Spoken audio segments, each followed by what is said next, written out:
essa coisa de ir na farmácia e comprar qualquer coisa para aliviar a minha dor é uma fuga que acontece muito na nossa sociedade. As pessoas são da fuga da mentalidade de que o remédio cura. E a gente está falando numa sociedade que está doente na alma, está doente nos conceitos. Então, na hora que a gente olhar uma empresa que quer realmente fazer a diferença na vida dos seus empregados, de uma pessoa que realmente quer transcender essa coisa de não só acumular patrimônio, dinheiro e etc., mas por que as pessoas... Eu fico pensando aqui, por que um Elon Musk, quando chega no auge da sua fortuna, ele fala assim, cara, eu vou doar o que eu tenho. Por quê? Porque se eu doar, ainda com tudo que eu tenho, eu alimento minha geração por 10 anos ainda pela frente, por 10 gerações, né? Por quê? Porque o dinheiro, num determinado momento, vai passar de ser importante.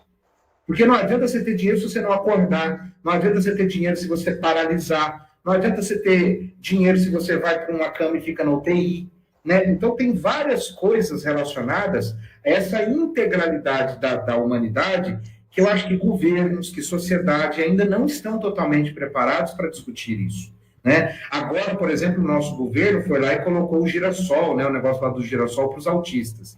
Gente, o que tem de gente procurando TA, TDAH, sei lá o quê. Cara, todo mundo quer se rotular agora. Eu sou TDAH, eu sou...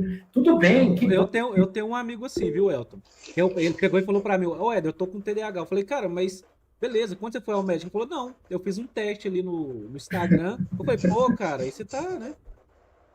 Então, esse medo dos diagnósticos e da medicação como forma de cura e de salvação, para mim é de novo uma nova religião. Né? Não que eu tenha nada contra a religião, eu estou dizendo é que entrar dentro de uma religião de forma cega é a mesma coisa de você fazer nada por você. Então, esse papo, eu acho que ele é muito integralizado e ajuda as pessoas que vão assistir e poder trocar informações, é que, assim, nós somos um ser que passamos por instabilidades em toda a nossa vida.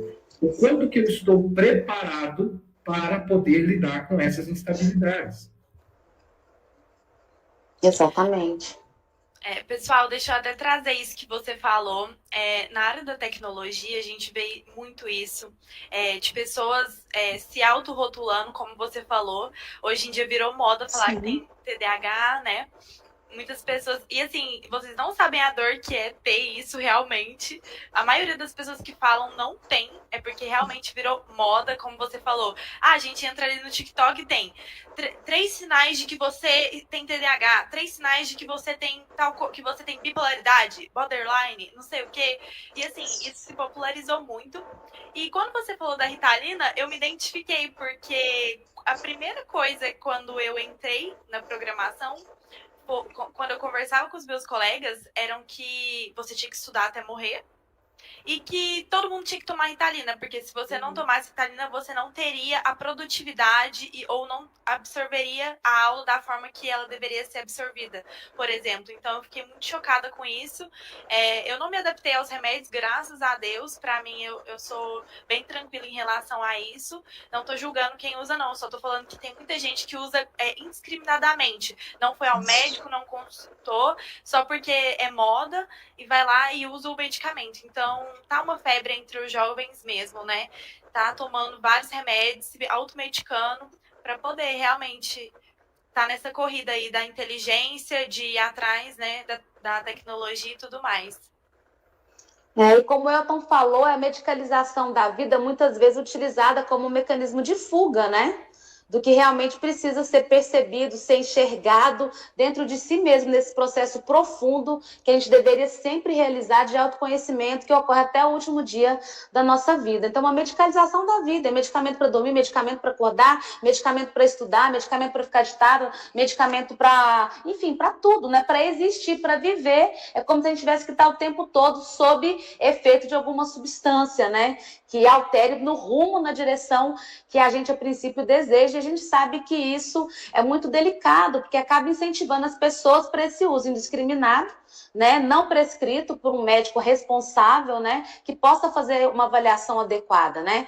Esse momento atual de rotular todas as pessoas, né, às vezes até em situações, por exemplo, de preconceito que existe, a pessoa faz, né, algo que é contra alguma pessoa, seja por qualquer motivo, mas baseado dentro de uma ideia preconcebida, de repente ela já apresenta, às vezes, um laudo, dizendo que, na verdade, ela tem um processo de adoecimento mental. É tão interessante, né, isso, como assim, né? Então, patologizar tudo é um perigo, é uma ameaça para a nossa integridade coletiva.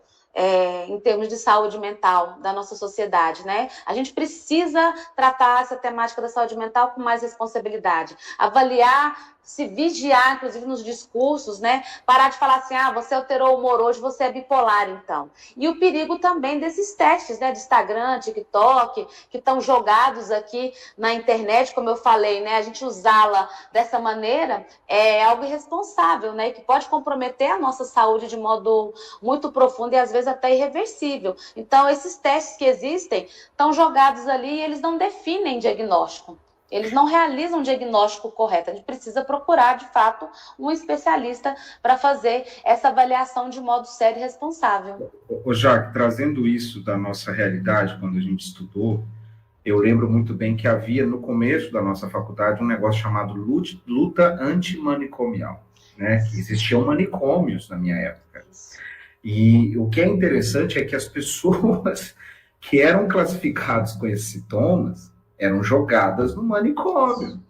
Então, hoje virou bonito, porque a sociedade tem que enriquecer e tal, mas eu fico imaginando se fosse naquela época.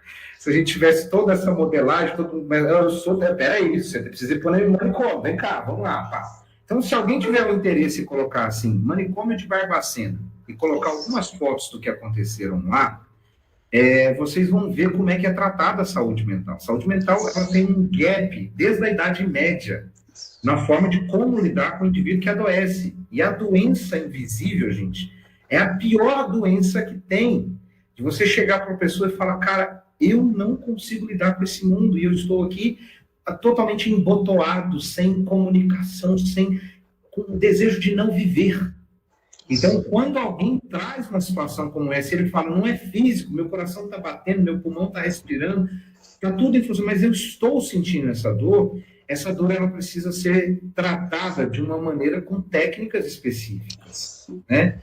Então, essa situação da gente digitalizar muita coisa e levar para o excesso do diagnóstico, o excesso da medicação, etc., é um aviso, talvez, que a gente colocaria aqui, né? As organizações, elas têm que ser mais pontuadas em gerar autoconhecimento para as pessoas, em gerar disciplina, em fazer com que elas entendam as suas emoções. E o ambiente organizacional é feito para isso também.